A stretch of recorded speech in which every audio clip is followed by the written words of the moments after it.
Hello दोस्तों, स्वागत है आप सभी का वीर कंप्यूटर एजुकेशन यूट्यूब चैनल पर। दोस्तों आज की इस वीडियो में हम ओ लेवल की जो मॉड्यूल 1 है जिसका नाम है IT tools and network basics, जिसके अंदर आपका पहला चैप्टर होता है इंट्रोडक्शन टू कंप्यूटर।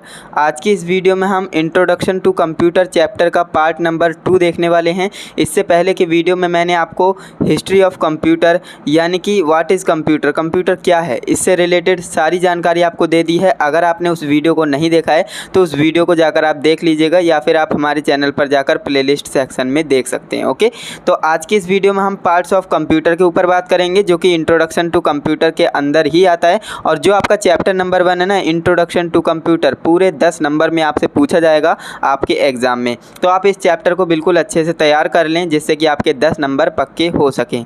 एंड दोस्तों इस चैनल पर आपको ओ लेवल के साथ साथ एडीसीए की भी तैयारी कराई जा रही है। अगर आपके दोस्त एडीसीए की तैयारी कर रहे हैं तो उन्हें इस चैनल के बारे में बताइएगा जिससे कि वो भी इस चैनल से जुड़ सकें। तो दोस्तों आज की इस वीडियो में हम पार्ट्स ऑफ कंप्यूटर के ऊपर बात करेंगे। तो जैसा कि आप जानते हो कंप्यूटर के मुख्य रूप से कितने भाग होते हैं, तो 4 भाग होते हैं। यानी कि कंप्यूटर के जो मेन पार्ट्स होते हैं ना वो कितने होते हैं, 4 पार्ट्स में डिवाइड किया गया है। अब देखिए 4 पार्ट्स कौन कौन से होते हैं। तो पहला हमारा हो जाता है मॉनिटर, है ना। मॉनिटर तो सबसे ज़्यादा यूज़ होने वाला पार्ट्स है ना, जैसे कि आप जानते हैं। एंड इसके बाद सेकंड हमारा जो पार्ट्स ऑफ कंप्यूटर है क्या है, कीबोर्ड, है ना। कीबोर्ड के बिना तो काम अधूरा ही है। एंड माउस भी बहुत बड़ा रोल प्ले करता है। एंड सीपीयू, है ना। सीपीयू के बिना तो कहते हैं ना, सीपीयू जो है कंप्यूटर का दिमाग कहा जाता है, तो इसका तो बहुत बड़ा रोल है ना। तो ये इन सभी का अपनी अपनी जगह पर बहुत बड़ा रोल होता है। एंड ये जो है मेनली जो कंप्यूटर के पार्ट्स होते हैं ना वो 4 होते हैं। आप ध्यान रखेंगे, हो सकता है आपके एग्ज़ाम में आ जाए कि पार्ट्स ऑफ कंप्यूटर कितने होते हैं, तो आप कहेंगे 4 होते हैं। एंड इस तरह से भी पूछ सकता है कि पार्ट्स ऑफ कंप्यूटर में जो है कौन कौन से होते हैं, ना। तो ध्यान रखिएगा, मॉनिटर, कीबोर्ड, माउस और सीपीयू, है ना। एक यूपीएस भी होता है, उसको भी पार्ट्स माना जाता है ना। तो उसके बारे में भी हम पढ़ेंगे। तो देखिए इसके बारे में आपको समझ में आ गया कि कंप्यूटर के पार्ट्स कितने होते हैं, तो 4 होते हैं। अब हम बारी बारी से सबको डिस्कस करने वाले हैं। जैसे कि हमने सबसे पहले मॉनिटर को ले लिया है, फिर मॉनिटर को पढ़ेंगे, उसके जितने पार्ट्स होंगे, है ना, उसके बारे में पढ़ेंगे। यानी कि मोटा मोटा मैं आपको बताऊं तो मॉनिटर की पूरी जानकारी हम ले लेंगे। इसके बाद, है ना, देखिए मॉनिटर के बाद हम कीबोर्ड है तो कीबोर्ड के बारे में हम पूरी जानकारी ले लेंगे। फिर हम माउस के बारे में पूरी जानकारी लेंगे। फिर हम सीपीयू और यूपीएस के बारे में पूरी जानकारी ले लेंगे।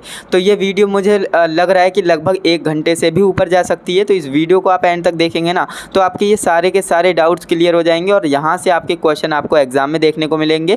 और इस तरह से नोट्स आपको और कहीं नहीं मिलने वाले हैं। ये नोट्स मैं आपको फ्री में प्रोवाइड करता हूँ।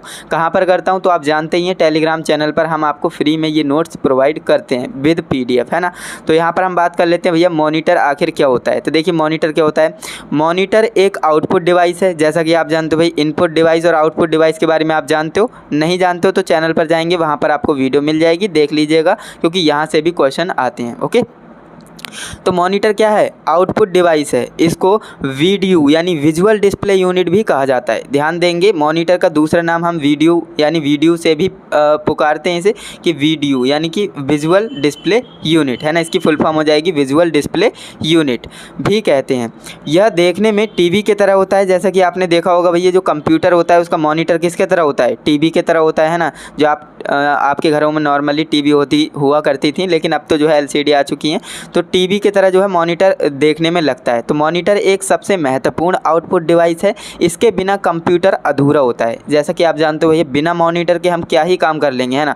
कंप्यूटर बिना मॉनिटर के कंप्यूटर अधूरा है ना। तो यही बोला जा रहा है। तो यहाँ पर आप देखेंगे सबसे महत्वपूर्ण आउटपुट डिवाइस है। इसके बिना जो है कंप्यूटर क्या है, अधूरा है।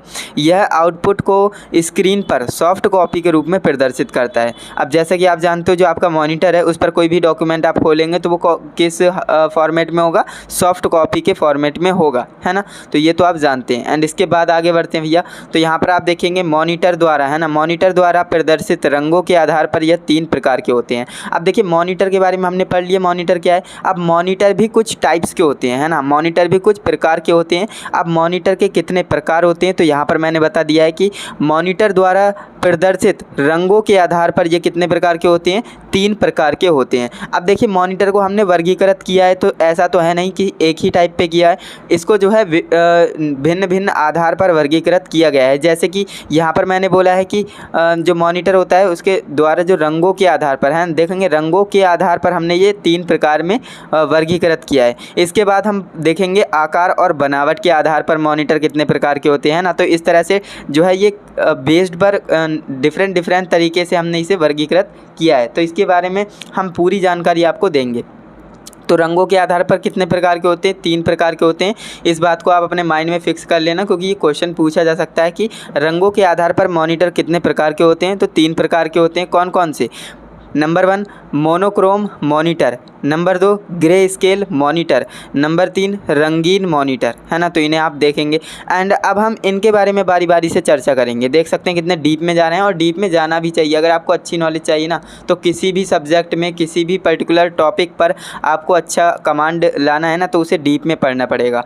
तो मैंने आपको बताया मॉनिटर रंगों के आधार पर 3 प्रकार के होते हैं, monochrome monitor, grey scale monitor, रंगीन मॉनिटर। अब हम सबसे पहले मोनोक्रोम मॉनिटर के बारे में जानेंगे, फिर हम ग्रे स्केल मॉनिटर के बारे में जानेंगे, फिर हम रंगीन मॉनिटर के बारे में जानेंगे। तो मोनोक्रोम मॉनिटर क्या होता है? यह शब्द 2 शब्दों से मिलकर बना है। जैसे कि आप जानते हो मोनो और क्रोम, है ना, मोनो और क्रोम। तो मोनो का क्या मतलब होता है? मोनो अर्थात एकल यानी सिंगल, है ना, तथा क्रोम, क्रोम का मतलब क्या होता है? रंग, है ना। क्रोम का मतलब रंग से मिलकर बना है, यानी कि ये जो है मोनोक्रोम 2 शब्दों से मिलकर बना है, मोनो और क्रोम। मोनो का मतलब क्या होता है? एकल या फिर सिंगल, और क्रोम का मतलब क्या होता है? क्रोम का मतलब होता है रंग, है ना, रंग से मिलकर बना है। इसीलिए इसे जो है सिंगल कलर डिस्प्ले बोला जाता है। क्या कहते हैं? सिंगल कलर डिस्प्ले भी इसे बोला जाता है। क्यों? क्योंकि देखिए इसके नाम से ही पता लग रहा है सिंगल कलर, है ना, रंग, यानी मोनो का मतलब सिंगल और क्रोम का मतलब रंग, है ना, कलर। तो सिंगल कलर डिस्प्ले भी इसे बोला जाता है। तथा यह मॉनिटर आउटपुट को ब्लैक एंड वाइट रूप में प्रदर्शित करता है। जैसे कि आपने देखा होगा ना, पुराने टाइम में क्या हुआ करता था, टीवी आया करती थी ब्लैक एंड वाइट, है ना। उसमें क्या होता था? ब्लैक एंड वाइट में आपको मूवी वगैरह दिखती थी। तो वही इसमें बोला जा रहा है, यानी उसमें सिंगल कलर हुआ करता था, है ना। तो ये मॉनिटर जो है आउटपुट को ब्लैक एंड वाइट के रूप में प्रदर्शित करता है। तो और कुछ भी नहीं है मोनोक्रोम मॉनिटर, तो आप इतना याद रखेंगे। इसके बाद हम बात कर लेते हैं ग्रे स्केल मॉनिटर क्या होता है। तो यहाँ पर आप देखेंगे हम बारी बारी से सभी टॉपिक्स को अच्छे से समझते हुए जा रहे हैं। अब हम समझ लेते हैं कि भाई ये ग्रे स्केल मॉनिटर क्या होता है ना। देख सकते हैं ग्रे स्केल मॉनिटर, ये मॉनिटर मोनोक्रोम जैसे ही होते हैं, ये मॉनिटर मोनोक्रोम जैसे ही होते हैं, लेकिन ये किसी भी तरह डिस्प्ले को ग्रे शेड्स में प्रदर्शित करता है ना। यहाँ पर थोड़ा पेज उड़ रहा है, उसको ध्यान देंगे। देखिए ये मॉनिटर जो है मोनोक्रोम जैसे ही होते हैं, लेकिन ये जो है किसी तरह से डिस्प्ले को ग्रे शेड्स में प्रदर्शित करते हैं। इस प्रकार के मॉनिटर को अधिकतर जो है हैंडी कंप्यूटर जैसे लैपटॉप में प्रयोग किया जाता है। तो इसके बारे में आपको समझ में आया, यानी ये भी क्या है? मोनोक्रोम जैसे ही हैं, लेकिन ये जो है ग्रे शेड्स में प्रदर्शित करते हैं किसी भी जो आपका डॉक्यूमेंट वगैरह होगा उसको, है ना। इस प्रकार के मॉनिटर को हम अधिकतर कहाँ पर उपयोग में लाते हैं? तो जैसे लैपटॉप हो गया, है ना, हैंडी कंप्यूटर किसे कहते हैं? जैसे लैपटॉप हो गया, तो इनमें हम इसे प्रयोग करते हैं। तो इसे इतना आपको समझ में आया। तो अब हम बात कर लेते हैं 3rd नंबर पॉइंट की, जो कि क्या है? रंगीन मॉनिटर, है ना। अब हम बात कर लेते हैं आखिर रंगीन मॉनिटर क्या होता है। तो ऐसा मॉनिटर RGB विकिरणों के समायोजन के रूप में आउटपुट को प्रदर्शित करता है ना। तो रंगीन मॉनिटर, जैसा कि नाम से हमें पता लग रहा है भाई, ये तो कलरफुल, इसमें सारी चीज़ें हमें मिलेंगी आउटपुट में, है ना। तो ऐसा मॉनिटर RGB विकिरणों के समायोजन के रूप में आउटपुट प्रदर्शित करता है ना। सिद्धांत के कारण ऐसे मॉनिटर उच्च रेजोल्यूशन में ग्राफिक को प्रदर्शित करते हैं। तो इस बात को भी आप ध्यान देंगे कि हाई रेजोल्यूशन इसकी होती है ना, सक्षम होते हैं। कंप्यूटर मेमोरी को क्षमतासार ऐसे मॉनिटर 16 से लेकर 16 लाख तक के रंगों को आउटपुट में प्रदर्शित करने की क्षमता रखते हैं। तो इस बात को आप ध्यान रखेंगे कि ऐसे मॉनिटर क्या करती हैं, इनकी क्षमता क्या होती है? 16 से लेकर 16 लाख रंगों तक को आउटपुट में प्रदर्शित करने की क्षमता ये रखते हैं। तो ये हमने बात कर ली है जो आपके मॉनिटर के टाइप्स की, है ना। देखिए मॉनिटर के टाइप्स कितने थे? 3 थे, है ना। Monochrome monitor, grey scale monitor और रंगीन मॉनिटर। लेकिन ये हमने किसके आधार पर वर्गीकृत किया था? आप जानते हैं, ये मैंने जो है रंगों के आधार पर वर्गीकृत किया था। अब मैं बात करने वाला हूँ भैया आकार और बनावट के आधार पर मॉनिटर के कितने प्रकार होते हैं, है ना। तो देखिए आकार और बनावट के आधार पर जो मॉनिटर है ना, इनके 4 प्रकार होते हैं, जैसा कि आप लिखा हुआ देख रहे हैं। CRT monitor, flat panel monitor, LCD monitor, LED monitor. LCD की फुल फॉर्म याद रखेंगे क्योंकि ये काफ़ी बार पूछी गई है और इस बार भी हो सकता है पूछ ले। LED की फुल फॉर्म भी पूछी जाती है। तो LCD की फुल फॉर्म होती है लिक्विड क्रिस्टल डिस्प्ले, एंड जो आपकी LED है इसकी फुल फॉर्म होती है लाइट एमिटिंग डायोड। इसको आप याद रखेंगे क्योंकि ये क्वेश्चन पूछे गए हैं। अब देखिए CRT मॉनिटर हो गया, flat panel monitor, LCD monitor और LED मॉनिटर। ये हमने आकार और बनावट के आधार पर इन्हें क्या किया है, वर्गीकृत किया है। अब हम हर एक पार्ट को बारीकी से समझेंगे कि CRT मॉनिटर क्या होता है, फ्लैट पैनल मॉनिटर क्या होता है, LED मॉनिटर क्या होता है और LCD मॉनिटर क्या होता है ना। तो देखिए मैंने सबसे पहले हेडिंग ले ली है CRT मॉनिटर। आखिर ये CRT मॉनिटर क्या होता है, तो चलिए पढ़ते हैं। इन मॉनिटरों में main part cathode ray tube होता है। इसे जनरली पिक्चर ट्यूब भी कहते हैं। जैसा कि आपने देखा होगा जो आपकी टीवी वगैरह हुआ करती थी तो उसमें जो है पिक्चर ट्यूब हुआ करती थी, ठीक उसी प्रकार CRT यानी कैथोड रे ट्यूब, इसका नाम ही है, इसकी फुल फॉर्म भी याद रखिएगा, कैथोड रे ट्यूब। इन मॉनिटरों में मेन पार्ट क्या होता है, कैथोड रे ट्यूब यानी CRT होता है, और इसे जनरली हम क्या कह देते हैं, पिक्चर ट्यूब कहते हैं, क्योंकि इसमें जो हमें पिक्चर दिखती है ना इस वाली ट्यूब में, तो पिक्चर ट्यूब हम इसे कह देते हैं। अधिकतर मॉनिटरों में पिक्चर ट्यूब एलिमेंट होता है। CRT में इलेक्ट्रॉन गन होता है ना। जो आपकी CRT होती है कैथोड रे ट्यूब, इसमें इलेक्ट्रॉन गन होता है जो कि इलेक्ट्रॉन बीम और कैथोड रे को उत्सर्जित करता है, जिसके कारण हमें क्या दिखता है, कोई भी पिक्चर आपको दिखती है मॉनिटर या टीवी में, है ना। तो इसके बारे में आपको समझ में आया, बिल्कुल आया होगा। तो ये हो गया हमारा CRT के बारे में, है ना। तो इसके बारे में थोड़ा सा और लिखा है, इसे हम और पढ़ेंगे। तो यहाँ पर आप देख सकते हैं, ओके। और इलेक्ट्रॉन बीम स्क्रीन से टकराती है ना। जो आपकी इलेक्ट्रॉन बीम है, जैसे कि मैंने आपको बताया था, इलेक्ट्रॉन बीम को उत्सर्जित करेगा और इलेक्ट्रॉन बीम स्क्रीन से टकराती है तो पिक्सेल्स चमकते हैं और स्क्रीन पर इमेज या लेआउट दिखाई देता है, जिस वजह से हम पिक्चर को देख पाते हैं। तो काफ़ी आसान इसका कंसेप्ट है, आपको समझ में आ गया होगा। तो CRT मॉनिटर क्या होते हैं आप समझ गए होंगे, कैथोड रे ट्यूब मॉनिटर, है ना। एंड इसके बारे में हमने चर्चा कर ली। अब हम बात करते हैं फ्लैट पैनल मॉनिटर। आखिर ये फ्लैट पैनल मॉनिटर क्या होते हैं, चलिए पढ़ते हैं। CRT तकनीक के स्थान पर यह तकनीक विकसित की गई, है ना। जो CRT थी उसको हटा दिया गया, उसके स्थान पर अब नई तकनीक लाई गई जो कि क्या है, फ्लैट पैनल मॉनिटर, है ना, फ्लैट पैनल मॉनिटर। और इसको जो है विकसित किया गया, जिसके केमिकल, है ना, जिसमें जो है केमिकल व गैसों को एक प्लेट में रखकर उसका प्रयोग डिस्प्ले में किया गया। अब देखिए होता क्या है, CRT को हटा दिया गया, उसकी जगह पर नई तकनीक लाई गई, जिसमें कि आपको जो फ्लैट पैनल डिस्प्ले होता है ना, फ्लैट पैनल मॉनिटर होता है ना, उसमें केमिकल और गैसों को एक प्लेट में रखकर एक डिस्प्ले बनाई गई, है ना, जिसको ही क्या कहते हैं, फ्लैट पैनल मॉनिटर कहते हैं। यह बहुत पतली स्क्रीन होती है, जैसा कि आप देखते हैं आजकल के मॉनिटर जो काफ़ी अच्छे लगते हैं देखने में, और पहले के जो CRT वाले हुआ करते थे ना टीवी के बराबर, उन्हें आसानी से एक जगह से दूसरी जगह ले जाया भी नहीं जा सकता था। और लेकिन आजकल के जो लैपटॉप कंप्यूटर होते हैं ना, तो आपने देखा होगा कितनी पतली स्क्रीन होती है और जो है उन्हें कहीं पर भी ले जाया जा सकता है। फ्लैट पैनल वजन में हल्की व बिजली की खपत कम करने वाली होती है ना। फ्लैट पैनल मॉनिटर जो होते हैं ना, वो बिजली की खपत तो कम करते ही हैं, साथ में हल्के भी होते हैं, है ना। तो इसमें काफ़ी आसान हो जाता है, जो आप कैरी करके कहीं भी ले जा सकते हैं। तो बिजली की कम खपत करते हैं ना। और LCD में CRT तकनीक की अपेक्षा कम स्पष्टता होती है। जो LCD होती है ना, उसमें CRT की तकनीक की अपेक्षा कम स्पष्टता होती है। इनका यूज़ कहाँ होता है, इनका यूज़ लैपटॉप में किया जाता है। जैसा कि आप जानते हो लैपटॉप में कितनी पतली स्क्रीन का इस्तेमाल करते हैं, तो वो फ्लैट पैनल मॉनिटर ही होता है ना। अब हम बात कर लेते हैं नेक्स्ट, जो हमारी हेडिंग थी LCD मॉनिटर, है ना, LCD मॉनिटर। इसके बारे में हम बात कर लेते हैं। इसका पूरा नाम मैंने आपको बताया, याद रखिएगा, लिक्विड क्रिस्टल डिस्प्ले होता है। यह डिजिटल टेक्नोलॉजी है ना। जैसा कि आप जानते हो सबसे पहले हमारा क्या आया था, CRT आया था, कैथोड रे ट्यूब, जिसमें पिक्चर ट्यूब हुआ करती थी। फिर क्या हुआ, फ्लैट पैनल मॉनिटर आने लगे।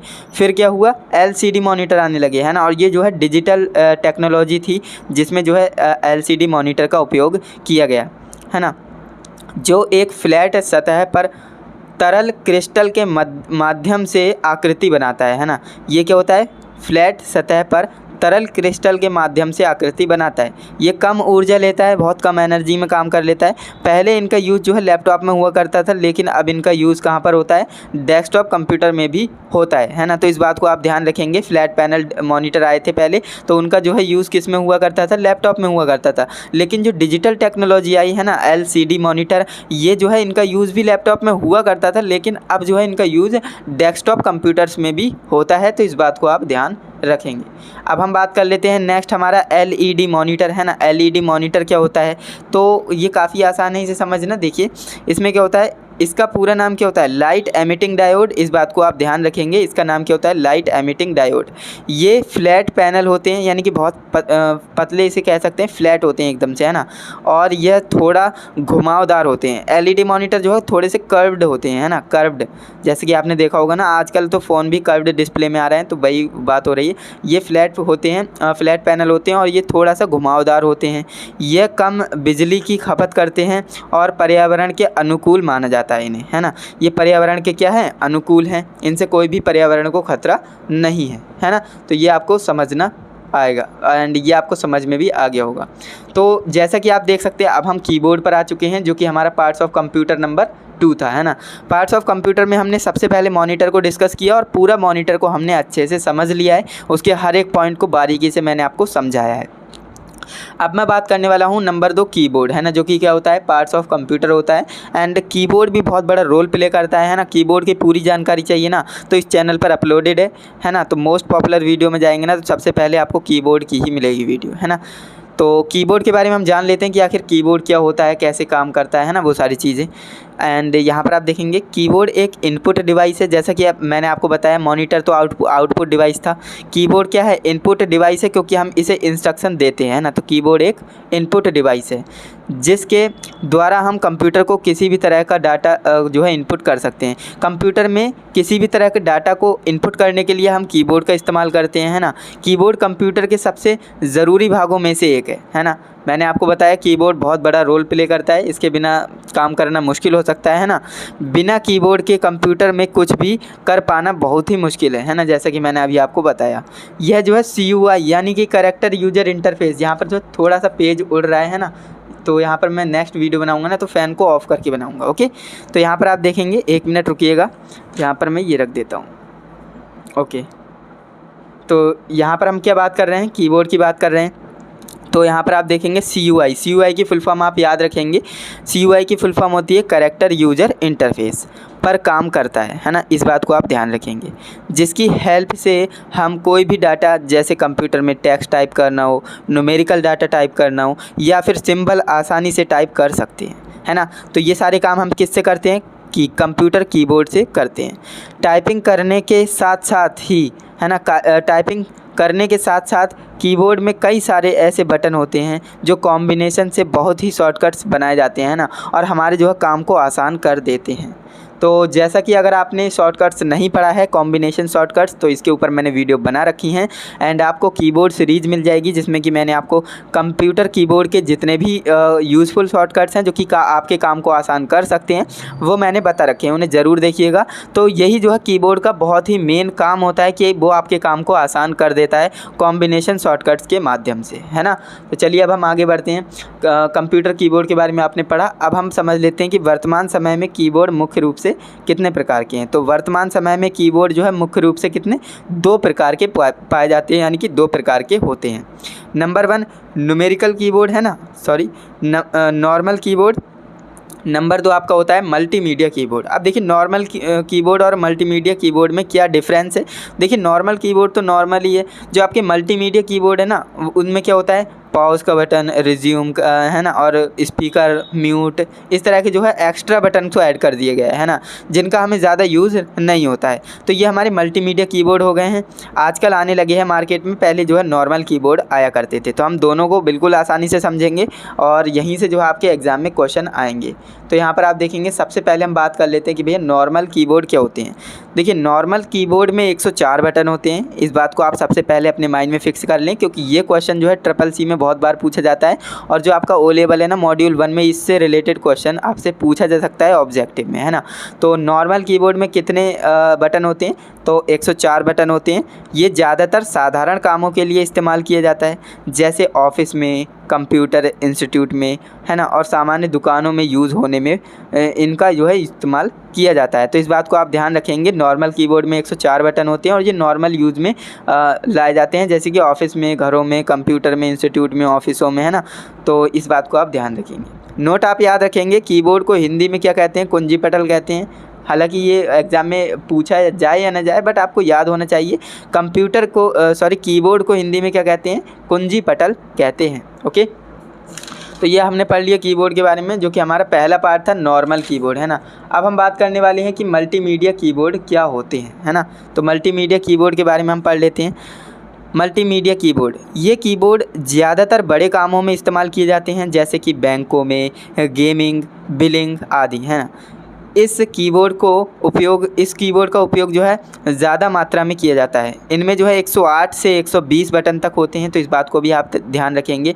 लेकिन आपसे क्वेश्चन पूछा जाएगा तो उसमें मेंशन होगा कि सामान्य कीबोर्ड में कितने बटन होते हैं, तो 104 बटन होते हैं, और जो मल्टीमीडिया कीबोर्ड है उसमें 108 से लेकर 120 बटन तक आपको देखने को मिल जाएंगे। और इनका इस्तेमाल कहाँ पर होता है, बैंकों में, गेमिंग या फिर बिलिंग में इनका इस्तेमाल होता है। नोट आप याद रखेंगे, कीबोर्ड का आविष्कार किसने किया था, क्रिस्टोफर लैथम शोलेज ने किया था। एंड ये क्वेश्चन पूछा जाता है, तो इस बात को आप याद रखेंगे, इसलिए मैंने नोट करके लिखा है। कीबोर्ड का आविष्कार क्रिस्टोफर लैथम शोलेज ने किया था, और कब किया था, 1868 यानी 1868 में किया था। यह जो है अमेरिकन वैज्ञानिक थे, यानी कि अमेरिका के रहने वाले थे। तो ये सारी बातें आपको क्या करनी है, याद रखनी है, क्योंकि यहीं से क्वेश्चन बन जाता है और स्टूडेंट समझते हैं कि भैया आउट ऑफ सिलेबस क्वेश्चन आया है। तो ऐसा कुछ भी नहीं होता है, आपके सिलेबस से ही क्वेश्चन पूछे जाते हैं। बस बात क्या होती है, आप डीप में पढ़ना नहीं चाहते हो चीज़ों को। बाकी मैं आपको बिल्कुल डीप में बता रहा हूँ, आपको टेंशन नहीं लेना है। तो अभी तक हमने क्या बात कर ली, सबसे पहले हमने मॉनिटर के बारे में बात करी। पूरे मॉनिटर को हमने अच्छे से पढ़ लिया, समझ लिया। अब हम बात करने वाले हैं कि भैया माउस क्या होता है ना। मॉनिटर और कीबोर्ड के बारे में हमने अच्छे से पढ़ लिया है। अब हम बात करने वाले हैं कि माउस क्या होता है। तो देखिए, माउस एक इनपुट डिवाइस है। सबसे पहले तो आप इस बात को ध्यान रखेंगे, माउस क्या है, इनपुट डिवाइस है ना। इनपुट क्यों है, क्योंकि भैया इससे हम इंस्ट्रक्शंस देते हैं कंप्यूटर को, है ना। तो माउस एक इनपुट डिवाइस है जो कंप्यूटर के कर्सर को कंट्रोल करता है ना। जो कंप्यूटर पर आपने देखा होगा ना, तीर के तरफ आपको चिन्ह दिखता है, जो कि क्या होता है, कर्सर बोलते हैं इसे, है ना। कर्सर को कंट्रोल करता है। माउस का इस्तेमाल हम कंप्यूटर में कोई भी फाइल को ओपन करना, फाइल को बंद करना, और फोल्डर और आइटम को बंद करना, या एक जगह से दूसरी जगह तक ले जाने में, या फिर खोलने बंद करने में हम इसका इस्तेमाल करते हैं। यानी कि माउस भी बहुत बड़ा रोल प्ले करता है, क्योंकि अगर माउस ना हो तो आपका काम जो है, कई ऐसे सॉफ्टवेयर हैं जिसमें आप बिना माउस के काम कर सकते हो, लेकिन ज़्यादातर जो है आपको माउस का इस्तेमाल करना ही पड़ता है ना। तो इस बात को आप ध्यान रखेंगे, माउस एक बहुत बड़ा रोल प्ले करता है। माउस एक इनपुट डिवाइस है जो कि क्या करता है, कंप्यूटर के जो कर्सर होता है ना, उसे कंट्रोल करता है। माउस का इस्तेमाल हम जो कंप्यूटर में फ़ाइल होती है उसे ओपन करना, बंद करना, और फोल्डर आइटम को एक जगह से दूसरे जगह ले जाने में, और खोलने और बंद करने में इसका इस्तेमाल करते हैं। तो ये सारी चीज़ें आप याद रखेंगे। यह एक ग्राफिकल यूज़र इंटरफेस यानी GUI पॉइंटिंग डिवाइस होती है। तो ये भी आप याद रखेंगे। माउस क्या होती है, कौन सी इनपुट डिवाइस होती है, GUI पॉइंटिंग डिवाइस होती है, यानी कि ग्राफिकल यूज़र इंटरफेस की फुल फॉर्म भी पूछी जा सकती है, तो याद रखिएगा ग्राफिकल यूज़र इंटरफेस। बाकी मैंने फुल फॉर्म से रिलेटेड आपको एक पूरी मैराथन क्लास दी थी, जिसमें कि आपको 200 फुल फॉर्में बताई हैं। एंड अगर आप किसी भी कॉम्पिटिटिव एग्ज़ाम की तैयारी कर रहे हो, या फिर CCC की, या फिर O लेवल की, तो वहीं से आपको फुल फॉर्म देखने को मिलेंगी। क्योंकि कंप्यूटर रिलेटेड जितनी भी फुल फॉर्म होती है ना, CPU, माउस, मॉनिटर, कीबोर्ड, है ना, तो जितनी भी होती हैं वो सारी की सारी मैंने उस वीडियो में कवर करी हैं। 200 प्लस फुल फॉर्म आपको देखने को मिलेंगी। तो उस वीडियो को आप देख लीजिएगा, चैनल पर जाएंगे तो प्लेलिस्ट आपको मिल जाएगी। ओके, इसीलिए इसे जो है पॉइंटिंग डिवाइस भी कहा जाता है। देखिए, जो आपके माउस है ना, वो GUI पॉइंटिंग डिवाइस होता है, इसीलिए हम इसे पॉइंटिंग डिवाइस भी कहते हैं। जो माउस है कंप्यूटर का एक सबसे महत्वपूर्ण इनपुट डिवाइस है। मैंने आपको बता दिया कुछ काम ऐसे हैं जो बिना माउस के नहीं हो सकते हैं। ओके, अब हम बात कर लेते हैं कि माउस में कुल कितने बटन होते हैं। ये क्वेश्चन पूछा जाता है कि भाई माउस में कितने बटन होते हैं ये बताइए। एंड माउस में कितने बटन होते हैं ना, ये जो क्वेश्चन है ना काफ़ी कन्फ्यूजिंग है, क्योंकि काफ़ी स्टूडेंट्स कहते हैं कि 2 बटन होते हैं, काफ़ी लोग कहते हैं कि भाई 3 बटन होते हैं। अब माने तो माने किसकी, है ना। तो यहाँ पर जो है ये थोड़ा सा पेज उड़ रहा है तो इसका मैं सॉल्यूशन कर देता हूँ। ओके, तो मैं आपसे बोल रहा हूँ कि आप इस क्वेश्चन का जवाब दें कि माउस में कितने बटन होते हैं, है ना। माउस में कितने बटन होते, चलिए इसे उड़ने दीजिए, कोई बात नहीं। माउस में टोटल 3 बटन होते हैं, है ना। तो ध्यान रखेंगे माउस में 3 बटन होते हैं, कन्फ्यूज़न नहीं होनी चाहिए। जो आपका स्क्रॉल बटन होता है ना, वो भी एक प्रकार का बटन होता है। काफ़ी स्टूडेंट समझते हैं वो तो एक व्हील है ना। स्क्रॉल बटन वो बटन नहीं होगा, वो तो एक पहिया है, लेकिन ऐसा बिल्कुल भी नहीं है।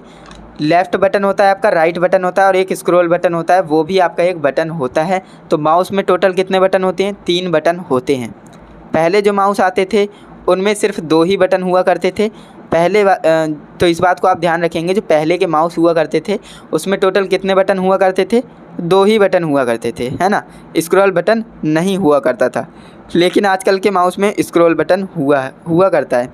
सबसे पहले जो है लकड़ी का माउस बनाया गया था, तो ये भी बात आप याद रखेंगे। एंड इसके बाद हम बात कर लेते हैं कि माउस मुख्य रूप से कितने प्रकार के होते हैं। तो माउस मुख्य रूप से 5 प्रकार के होते हैं। कौन कौन से होते हैं? पहला मैकेनिकल माउस, दूसरा ऑप्टिकल मैकेनिकल माउस, तीसरा ऑप्टिकल माउस, नंबर 4 आपका ट्रैक बॉल माउस, नंबर 5 आपका हो जाएगा वायरलेस माउस, है ना। तो इन सभी पार्ट्स को आपको ध्यान रखना है। एंड यहाँ पर जो है थोड़ी सी दिक्कत हो रही है, बाकी कुछ नहीं, आपको समझ में आ रहा है। माउस मुख्य रूप से जो है 5 प्रकार के होते हैं। कौन कौन से? Mechanical mouse, opto mechanical mouse, optical mouse, track ball mouse, है ना। यहाँ पर टैक नहीं होगा, ट्रैक होगा, है ना। तो यहाँ पर ट्रैक कर लीजिएगा, ट्रैक बॉल माउस और वायरलेस माउस। अब हम बात कर लेते हैं एक एक के बारे में अच्छे से। जैसा कि आप जानते हैं हम भाई बिल्कुल डीप में पढ़ने वाले हैं। हम किसी भी चीज़ को ऐसा तो है नहीं कि ऊपर से पढ़ लें, है ना। तो मैकेनिकल माउस क्या होता है, चलिए इसके बारे में पढ़ते हैं। मैकेनिकल माउस सबसे पुराना रूप है ना। मैकेनिकल माउस सबसे पहले जो है माउस बना था तो मैकेनिकल माउस था। इस माउस में रबर बॉल लगी हुआ करती थी, है ना। इस वाले माउस में क्या हुआ करता था? रबर बॉल लगी हुआ करती थी।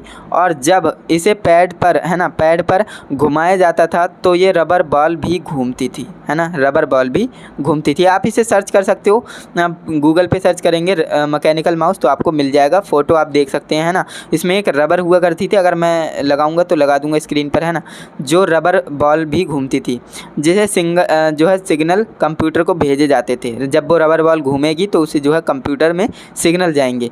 लेकिन यह माउस सफल नहीं हुआ, है ना। इसका कारण क्या था? इसका कारण था जो रबर बॉल थी वह अटक जाती थी। कभी कभी क्या हुआ करता था, जो आपकी रबर बॉल थी वो कभी कभी अटक जाया करती थी और इतना अच्छा काम नहीं करती थी। तो इस वजह से जो है ये माउस हमारा सफल नहीं हो पाया, क्योंकि ये जो है काम करने में काफ़ी प्रॉब्लम क्रिएट कर देता था। तो इसके बाद जो है जो वैज्ञानिक लोग थे उन्होंने एक और नए माउस का आविष्कार किया, जो कि है ऑप्टो मैकेनिकल माउस, है ना। ऑप्टो मैकेनिकल माउस क्या होता है? तो ऑप्टो मैकेनिकल माउस को मैकेनिकल माउस से ही बेहतर बनाया गया, है ना। जो मैकेनिकल माउस है उससे बेहतर बनाया गया।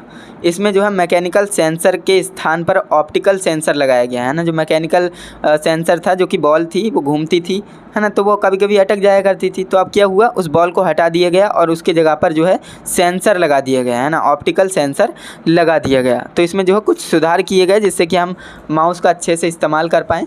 एंड इसके बाद क्या हुआ, देखिए आगे लिखा हुआ है, ऑप्टो मैकेनिकल माउस में एलईडी और फोटो, है ना, एलईडी और फोटो डिटेक्टर मिलाकर माउस द्वारा तय की गई अनुमान लगाकर ठीक प्रकार से काम करते थे। यानी कि यहाँ पर जो है ऑप्टो मैकेनिकल माउस में एलईडी और फोटो डिटेक्टर, है ना, मिलाकर के एक माउस बनाया गया और ये जो है माउस द्वारा तय की गई दूरी का अनुमान लगाकर ठीक प्रकार से काम करते थे। लेकिन इस मॉडल में भी कुछ खामियां थी, है ना। जैसे कि आप जानते हो ना, कोई भी चीज़ बनती है तो उसमें जो है कुछ ना कुछ खामियां होती ही होती हैं, है ना।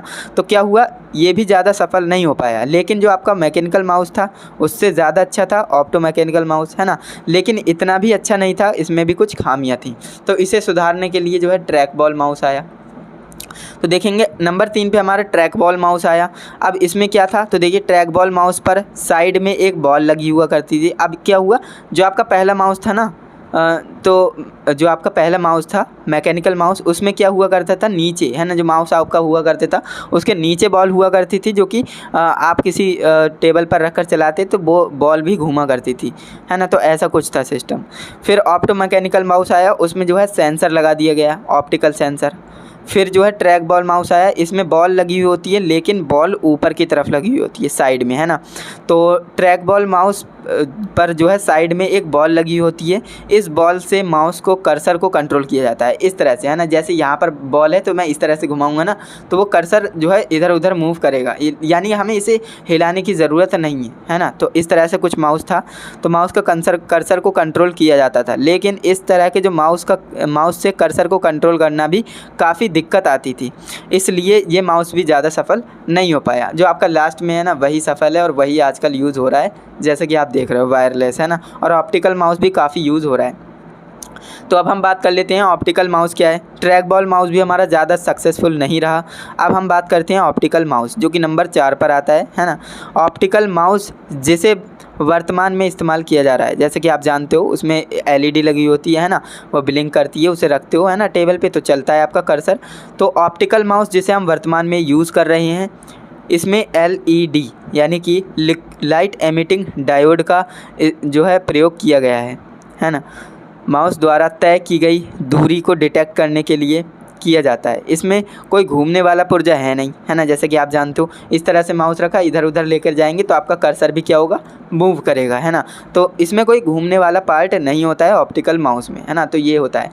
तो इसके बाद हम बात करते हैं नेक्स्ट हमारा 5वां नंबर हमारा माउस आया वायरलेस माउस। ये भी आजकल यूज़ हो रहा है एंड ये जो है ज़्यादातर यूज़ होता है वायरलेस माउस। ये जो है ब्लूटूथ के ब्लूटूथ जो आपकी होती है उसके द्वारा कनेक्ट हो जाता है या फिर रिसीवर इसका आता है ना।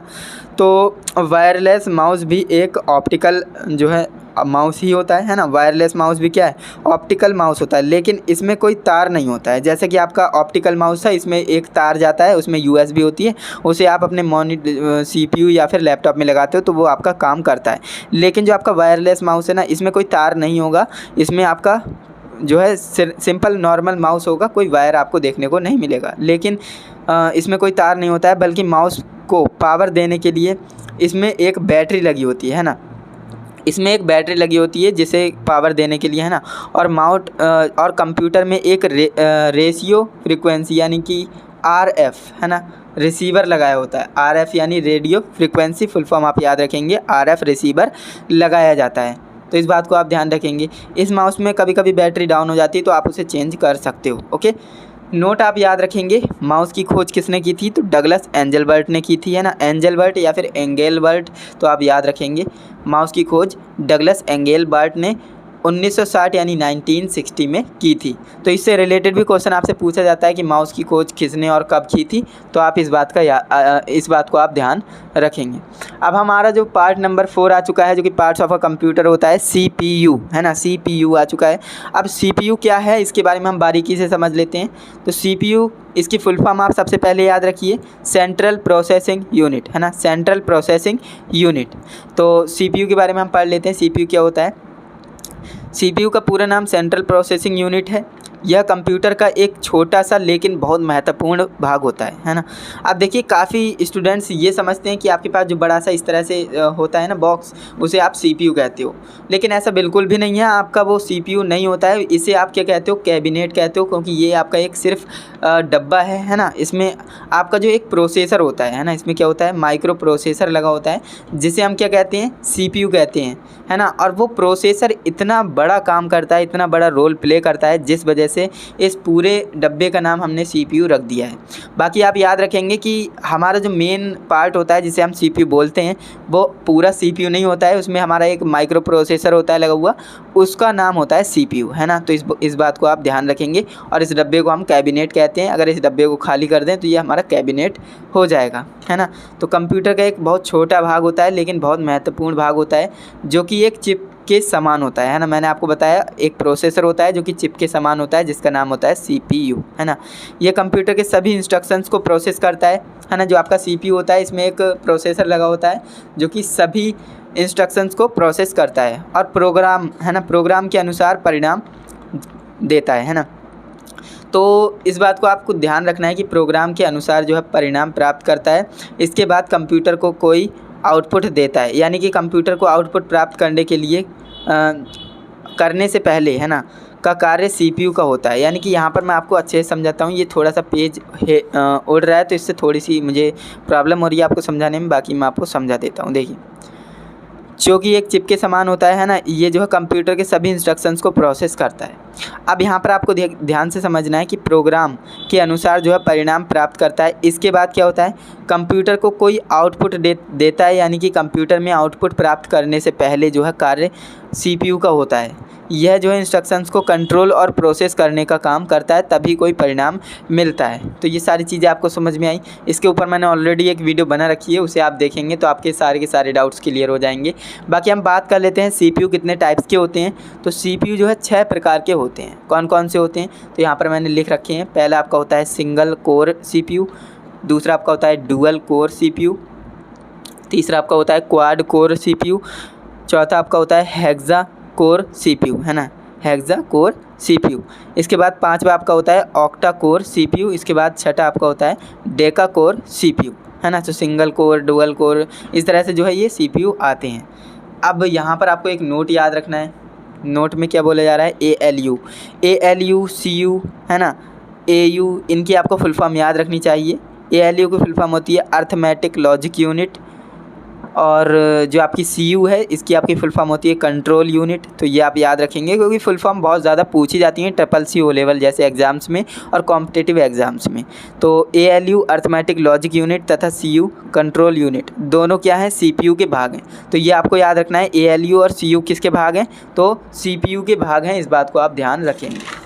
इसके बाद हम बात कर लेते हैं सेटअप ऑफ कंप्यूटर, है ना। उससे पहले मैं आपको बता देता हूँ कि ये जो है UPS क्या होता है। जैसे कि मैंने आपको बताया था UPS भी क्या है, पार्ट्स ऑफ कंप्यूटर है। तो इसको भी डिस्कस करना बहुत ज़्यादा ज़रूरी हो जाता है। व्हाट इज़ UPS, आखिर UPS है क्या।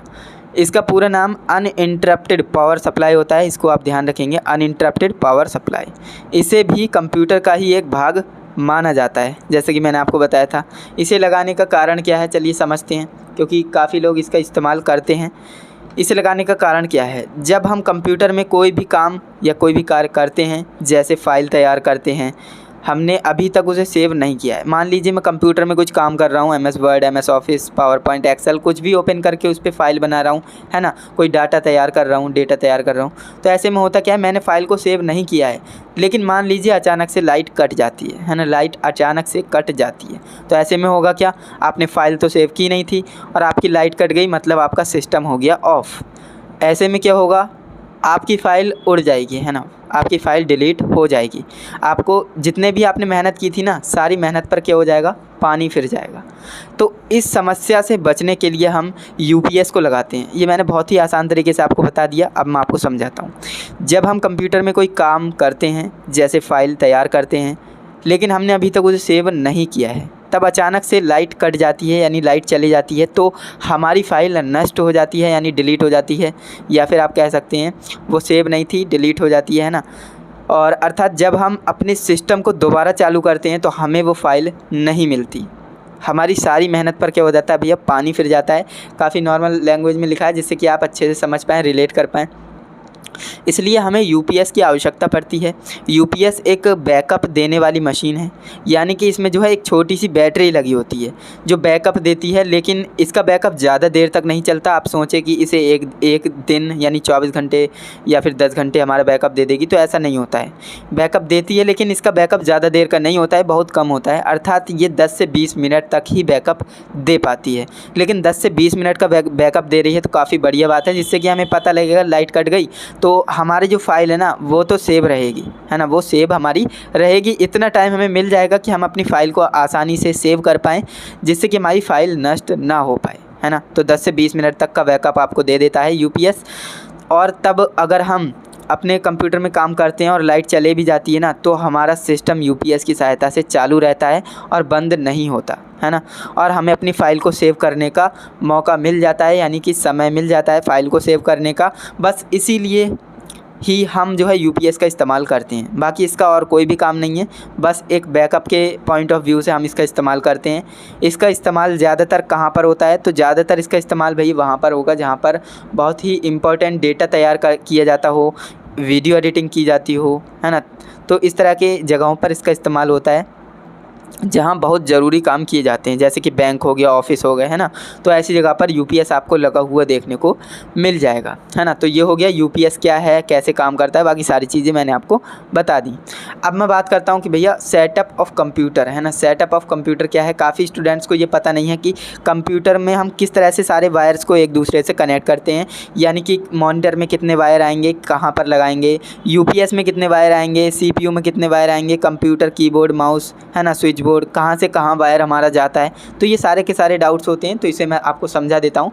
तो ये मैं थोड़ा सा ऊपर करता हूँ जिससे कि आपको सारी चीज़ें अच्छे से विजिबल हो, एंड यहाँ पर आपको ये सारी चीज़ें अच्छे से विजिबल होंगी। तो सेटअप ऑफ कंप्यूटर के ऊपर बात करने वाली हैं। तो यहाँ पर आप देखेंगे ये हमारा क्या है, देखने में आपको क्या लग रहा है, मॉनिटर, और ये मॉनिटर ही है ना। ये आपका क्या है, ये आपका माउस है, जैसे कि मैंने यहाँ पर लिख भी रखा है, ये आपका मॉनिटर है, ये आपका माउस है, ये आपका क्या है, कीबोर्ड है, ये आपका क्या है, सीपीयू है, ये आपका क्या है, यूपीएस है, और ये आपका मेन पावर बोर्ड है जो भी आपके घर में होगा। तो यहाँ पर मैंने बात करी आपके जो पार्ट्स ऑफ कंप्यूटर हैं वो यही 5 होते हैं, हालांकि 4 होते हैं, लेकिन यूपीएस को भी हम पार्ट्स मानते हैं क्योंकि ये भी एक बहुत ही महत्वपूर्ण भाग होता है कंप्यूटर का। तो मेनली हमारे 5 पार्ट्स हो गए, और 5 पार्ट्स को हम कैसे कनेक्ट करेंगे एक दूसरे से, तो यहाँ पर मैंने समझाया है। देखिए होता क्या है, आपके मॉनिटर में 2 वायर होंगे, है ना। तो आपका करना क्या है, एक आपका जो है सीपीयू में जाएगा, है ना, और एक मेन पावर बोर्ड वाला होता है जो कि हम डायरेक्ट पावर बोर्ड में नहीं लगाएंगे बल्कि हम यूपीएस से कनेक्ट करेंगे। यूपीएस से कनेक्ट क्यों कर रहे हैं, क्योंकि आपको मैंने लॉजिक बता दिया, क्योंकि लाइट कट जाएगी तो हमारी फ़ाइल डिलीट हो सकती है, यानी कि फ़ाइल को सेव नहीं करेंगे, और लाइट कट जाएगी तो हमारी फ़ाइल बेकार हो सकती है, मेहनत ख़राब हो सकती है। तो इससे बचने के लिए हम जो है इसे डायरेक्ट बोर्ड में नहीं बल्कि यूपीएस में लगाएंगे। अब अगर आपके पास यूपीएस नहीं है तो आप इसे डायरेक्ट अपने स्विच बोर्ड में लगा सकते हो, है ना। एंड एक वायर इसका कहाँ जाएगा, सीपीयू में जाएगा। तो मॉनिटर के 2 वायर होते हैं, कहाँ कहाँ जाते हैं वो मैंने आपको समझा दिया, आपको समझ में भी आ गया होगा। अब बात करते हैं जो आपका कीबोर्ड होता है, कीबोर्ड का आपको वायर कहाँ पर लगाना है, मॉनिटर में तो लगा नहीं सकते, है ना, उस वहाँ पर पोर्ट नहीं होती है। आपको जो कीबोर्ड का जो वायर होता है वो आपको सीपीयू में लगाना है ना। सीपीयू में आपको वहाँ पर वायर कनेक्ट करना है जो कि आपकी यूएसबी होती है, वहाँ पर पोर्ट दी गई होगी, वहाँ पर आप लगा दीजिएगा। इसके बाद जो आपका माउस होता है, माउस में आपका एक वायर होता है ना, यूएसबी, वो भी आपकी पोर्ट आपको मिल जाएगी सीपीयू में, वहाँ पर आप लगा देंगे। यानी कि जो आपके कीबोर्ड और माउस है दोनों का वायर कहाँ पर लगता है, तो ध्यान रखेंगे सीपीयू में लगता है ना। एंड इसके बाद जो आपका सीपीयू है इसका एक मेन वायर निकलता है जो कि पावर बोर्ड में जाना चाहिए। अब अगर मैं इसका जो है पावर बोर्ड में लगा दूं तो हमारा कोई मतलब नहीं निकलेगा सीपीयू का, है ना। तो हम करते क्या हैं, इसीलिए मॉनिटर और सीपीयू के वायर को हम जो पावर वाले होते हैं, पावर वाले वायर इन्हें बोलते हैं, यानी मेन पावर इन्हें मिलनी चाहिए। तो जो सीपीयू और मॉनिटर का मेन पावर वाले वायर होते हैं वो हम डायरेक्ट बोर्ड में ना लगाते हुए यूपीएस में लगाते हैं। यूपीएस में क्यों लगाते हैं, आपको रीज़न मैंने बता ही दिया, क्योंकि यूपीएस में नहीं लगाएंगे तो हमारी फ़ाइल उड़ सकती है। तो यहाँ पर हमने यूपीएस में लगा दिया, अनइंटरप्टेड पावर सप्लाई, ये हमें बैकअप देने का काम करेगा। अब इसमें से, है ना, जो यूपीएस होगा इसमें से हमें एक वायर देखने के लिए मिलेगा जो कि यहाँ पर आप देख रहे हैं, ये वाला वायर हम जो है डायरेक्ट स्विच बोर्ड में लगा सकते हैं। क्यों, क्योंकि अब यही वायर हमारा एक वायर है जो कि हमारे पूरे सिस्टम को चालू कर सकता है ना। यानी ये हमारा एक वायर आ गया, एक प्लग होगा आपके पास, वही आ जाएगा, और इसे अगर आप किसी भी पावर बोर्ड में लगा देते हैं तो आपका पूरा सिस्टम में करंट आ जाएगा, चालू हो जाएगा, है ना। एंड यहाँ से आप स्विच ऑन ऑफ कर सकते हो। बाकी यही हो गया, ये आपका पावर बोर्ड हो गया। और कंप्यूटर का जो सेटअप होता है ना वो इसी तरह से होता है, ज़्यादा हार्ड एंड टफ रूल नहीं होता है, काफ़ी आसान है ना। तो आप समझ भी गए होंगे ये चीज़ें, कंप्यूटर सेटअप आप समझ गए। अब यहाँ पर मैंने कुछ चीज़ें लिख रखी हैं तो ये आप समझ लीजिए, है ना, लिखित में भी आपको दे देते हैं। मॉनिटर में 2 तार होते हैं जिसका एक तार सीपीयू में तथा दूसरा तार यूपीएस में जाता है। यूपीएस में क्यों जा रहा है, क्योंकि भैया अनइंटरप्टेड पावर सप्लाई हमें चाहिए। अगर यूपीएस में तभी जा रहा है जब आपके पास यूपीएस है, अगर यूपीएस नहीं है तो आपका डायरेक्ट पावर बोर्ड में चला जाएगा। ओके, सेकेंड हमारा है कीबोर्ड की जो यूएसबी है उसको हम सीपीयू में लगाते हैं। तीसरा हमारा है माउस की जो USB है उसे हम CPU में लगाते हैं। चौथा आपका है CPU का तार UPS में लगाते हैं, है ना। अब देखिए UPS आपके पास नहीं होता तो CPU का वायर भी हम डायरेक्ट स्विच बोर्ड में लगा सकते थे। एंड इसके बाद है UPS का मेन जो तार होता है पावर बोर्ड में जाता है। जो आपका UPS का अब एक वायर आ गया जिसमें एक प्लग होगा, वो आपको मेन पावर बोर्ड में लगा देना है। इस प्रकार सिस्टम तैयार हो जाएगा और आपके सारे सिस्टम में करंट आने लगेगा, आप इस पे काम कर सकते हो। अगर UPS ना हो तो क्या करें, देखिए यहाँ पर मैंने लिख रखा है, मॉनिटर का एक तार CPU में तथा दूसरा तार मेन पावर बोर्ड में चला जाएगा। कीबोर्ड और माउस के तार को CPU में लगाते हैं और CPU का जो मेन पावर बोर्ड वाला तार है वो सिस्टम को चालू करने में काम आएगा, है ना। तो ये सारी चीज़ें मैंने आपको बता दी। इसके बाद आप ये वायरस की फुल फॉर्म भी याद रख सकते हो। वायरस की फुल फॉर्म क्या होती है, whittle information resources under size, है ना, सीज इसे कहेंगे, है ना। कंप्यूटर वायरस कंप्यूटर प्रोग्राम होता है। कंप्यूटर वायरस क्या होता है, कंप्यूटर प्रोग्राम होता है। तो वायरस की फुल फॉर्म याद रखेंगे। कभी कभी पूछ लेता है कि वायरस में R का क्या मतलब है, तो रिसोर्सेज है, S का क्या मतलब है, तो CS है। ओके, वायरस की फुल फॉर्म क्या होती है, whittle information resources under CS। Okay, तो इस तरह से आज की इस वीडियो में आप देखेंगे मैंने ये सारे के सारे जो आपके पार्ट्स ऑफ कंप्यूटर है बिल्कुल आसान तरीके से, आसान लैंग्वेज में आपको सारी चीज़ें समझाने की कोशिश करी है, बिल्कुल आसान भाषा में। नेक्स्ट आने वाली वीडियो में हम सीखेंगे जनरेशन ऑफ कंप्यूटर। आखिर जनरेशन ऑफ कंप्यूटर क्या है, कितनी पीढ़ी होती हैं, सभी पीढ़ियों को मैं आपको आसानी से समझाऊंगा जिससे कि आपको सारी चीज़ें अच्छे से समझ आ जाएंगी। बाकी इस वीडियो में आपको मज़ा आया या नहीं कमेंट में बताइएगा। वीडियो कैसी लगी फीडबैक ज़रूर दीजिएगा कमेंट में। एंड अगर आपको वीडियो अच्छी लगी है ना तो वीडियो को लाइक करके ही जाइएगा जिससे कि आप हमें मोटिवेट कर सकें एंड हम और भी अच्छे से आपको एक्सप्लेन कर पाएँ सारी चीज़ों को, क्योंकि आपका एक लाइक हमारे लिए बहुत महत्वपूर्ण होता है ना। तो वीडियो अच्छी लगी अपने दोस्तों के साथ भी शेयर करना जिससे कि उनकी भी तैयारी अच्छी हो सके। बाकी जो हमारा कंप्यूटर का इंट्रोडक्शन है ये चैप्टर जल्द ही हम समाप्त करेंगे। 10 नंबर का चैप्टर है और आपके जो है 10 of 10 आने चाहिए। ओके, हम जो है नेक्स्ट वीडियो में जनरेशन ऑफ कंप्यूटर लाएंगे एंड इसके बाद जो हमारा चैप्टर नंबर 1 है इंट्रोडक्शन टू कंप्यूटर लगभग एंड हो ही जाएगा। एंड ये वीडियो भी हमारी लगभग 45 मिनट की बन गई है। लेकिन अगर कोई स्टूडेंट अभी तक बना है ना तो वो मुझे एक जो भी स्टूडेंट्स अभी तक इस वीडियो में हैं वो वाकई में बहुत सीरियस है और वो एक कोड कमेंट करेंगे, है ना, वीर21, है ना, वीर21 आप कमेंट कर दीजिए जिससे कि मुझे पता लगे कि हाँ आपने यहाँ तक वीडियो को देखा है एंड मैं समझ पाऊँगा कि कौन स्टूडेंट्स हमारी वीडियो को पूरा देखता है। तो वीर21 कमेंट में ज़रूर लिखिएगा जिससे कि मैं पता कर पाऊँ कि कौन स्टूडेंट्स वीडियो को स्किप करके चला जाता है। एंड 45 मिनट की वीडियो है एंड मैंने जो है आपको ज़्यादा से ज़्यादा सिखाने की कोशिश करी है एंड मैं उम्मीद करूँगा कि आपको समझ में भी आया होगा। बाकी हम मिलते हैं नेक्स्ट इंटरेस्टिंग इन्फॉर्मेटिव वीडियो के साथ, तब तक के लिए जय हिंद, वंदे मातरम।